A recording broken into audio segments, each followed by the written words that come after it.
Before you scroll away, let me ask you something honest. How many times have you waited to feel motivated before starting, only to end the day feeling disappointed again?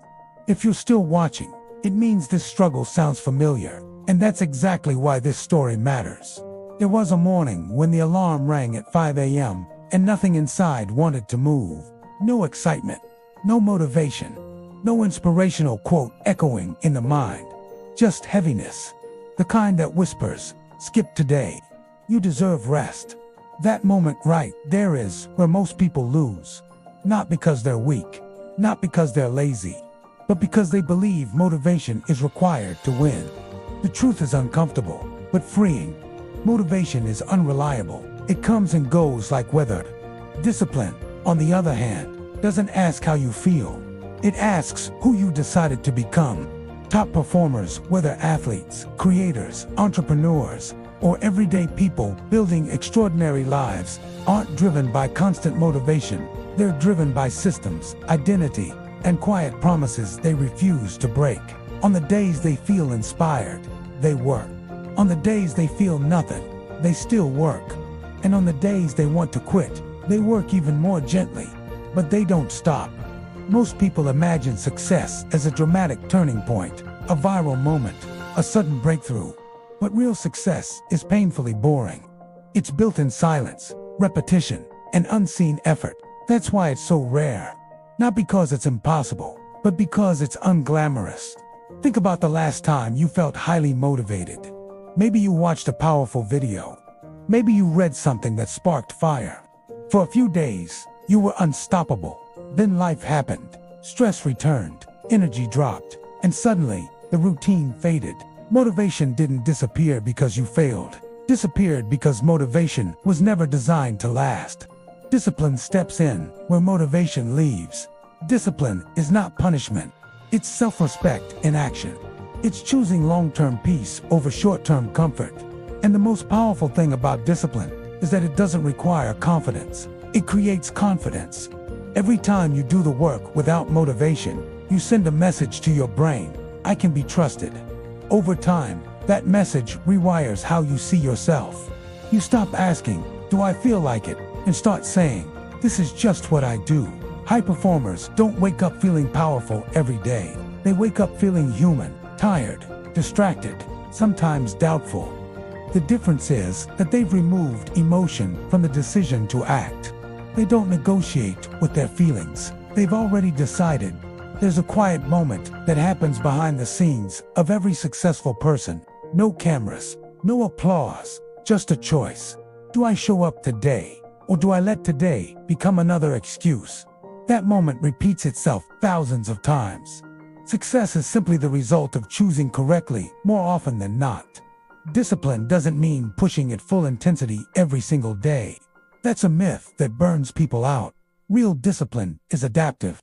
Some days, discipline looks like giving 100%. Other days, it looks like giving 30% but still showing up. The key is continuity. Stopping is far more damaging than slowing down. When motivation is gone, discipline becomes a compass. It reminds you why you started when the results haven't arrived yet. It anchors you to your values when emotions try to pull you away. It keeps you moving forward when progress feels invisible. Many people quit right before the breakthrough, not because they failed, but because they couldn't see progress fast enough. Growth often happens underground, like roots forming before a tree breaks the surface. Discipline is trusting the process even when there's no visible reward. There's another truth most people want to tell you. Discipline gets easier the longer you practice it, not because life gets easier, but because you get stronger. What once felt impossible becomes automatic. What once required willpower becomes habit, and habits are powerful. Habits don't argue. They don't procrastinate. They execute. Top performers design their lives around reducing friction. They don't rely on motivation. They remove excuses. They prepare environments that support discipline. Clothes ready the night before. Clear schedules. Define priorities. Not because they're perfect, but because they understand how fragile motivation really is. If you're waiting for the perfect time, the perfect mood, or the perfect energy level, you'll be waiting forever. Discipline begins the moment you act without those things. There's a deep satisfaction that comes from doing the work when no one is watching. It builds a quiet confidence that doesn't need validation. You start to realize that external motivation was never the source of your power. It was always internal consistency. On the days you feel like quitting, discipline doesn't scream at you. It whispers, just do the next small thing. And that small thing compounds. 1 page, 1 rep, 1 minute, 1 honest effort. That's how momentum is rebuilt. You don't need a massive transformation. You need a minimum standard, a rule you follow regardless of mood.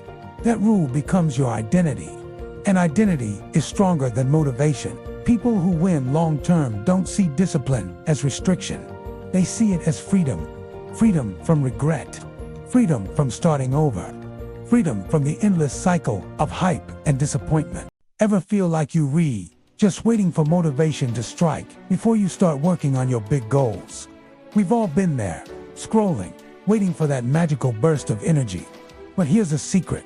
Motivation isn't what gets you to the finish line. Discipline is. Think about it. Motivation is a feeling, an emotion. It's awesome when it's there, but it's also super unreliable. It comes and goes, like the weather. Discipline, on the other hand, is a system. It's what you do, regardless of how you feel. It's showing up on the days you'd rather stay in bed. So, how do you build discipline? Start small. Don't try to change everything overnight. Pick one small habit, just one, and commit to it for 30 days. Maybe it's a 10-minute workout, writing 1 page, or reading 10 pages of a book. The key is consistency. Each time you follow through, you're casting a vote for the person you want to become. You're proving to yourself that you are someone who keeps their promises. This builds momentum. Motivation might get you started, but it's the steady, daily practice of discipline that creates real, lasting change. It's about choosing who you want to be, one small action at a time. What's the one small thing you can start today? Let me know in the comments below. Thanks for watching. If this resonated with you, hit that like button and subscribe for more content on building a better you. See you in the next one.